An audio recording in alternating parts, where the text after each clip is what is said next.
Kagoshima is the Japanese city where an active volcano sits across the bay from your dinner table, and most travelers skip it entirely. The volcano, the food, and the hot springs are all within reach, but the timing on each one matters more than you'd expect. I mapped out the whole 3-day route in a template, so if you want it, the link's in the description. Spring here means mild days, cherry blossoms from late March, and the clearest views of that volcano you'll get all year. Day 1 opens with a samurai garden that frames a volcano like a painting, climbs to a hilltop battlefield, then ends in pork and shochu. Sengan-en is a 1658 estate where the Shimadzu samurai clan built a garden with borrowed scenery. The volcano across the bay is the centerpiece. They also built Japan's first Western-style factory next door, which makes this whole estate part of a UNESCO World Heritage Site. You're standing in a feudal lord's front yard, and his landscaping choice was an active volcano. That's a power move. Arrive when gates open at 8:30 because the glass workshop books out fast and the tour buses show up by 10. From the garden, it's a short trip to Shiroyama Park, where the last samurai rebellion in Japanese history ended in 1877. Saigo Takamori made his final stand in a cave you can still visit.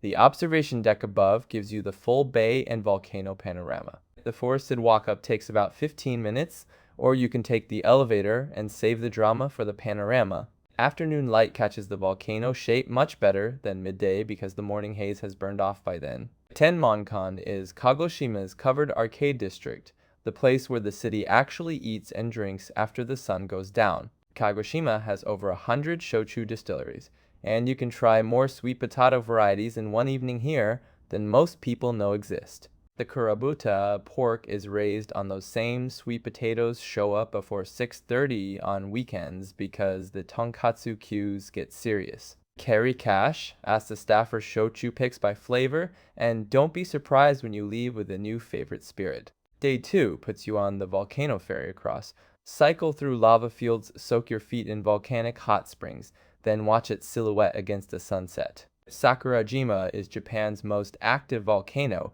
and a 15-minute ferry drops you onto its lava fields with craters smoking above. It was an island until 1914, when an eruption dumped 3 billion tons of lava and fused it to the mainland. It still erupts weekly. Rent a bike at the port and ride the lava field roads. The crunch of volcanic gravel under your tires is genuinely weird.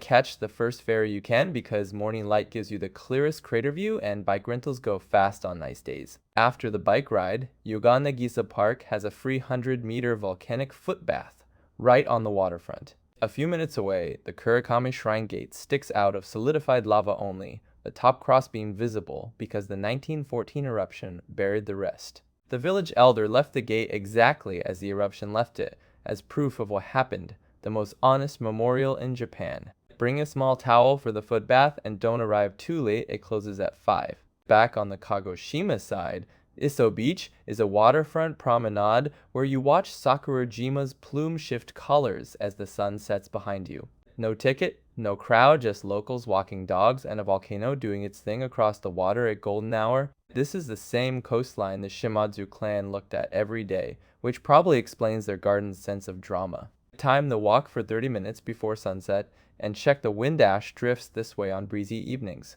Day 3 heads into the mountains to a shrine built on Japan's origin myth, then ends in volcano-heated hot springs surrounded by forest. Kirishima Shrine sits in cedar forest at the foot of a volcanic mountain range, enshrining the god who, according to myth, descended from heaven to start Japan. The shrine is burned down repeatedly from volcanic eruptions.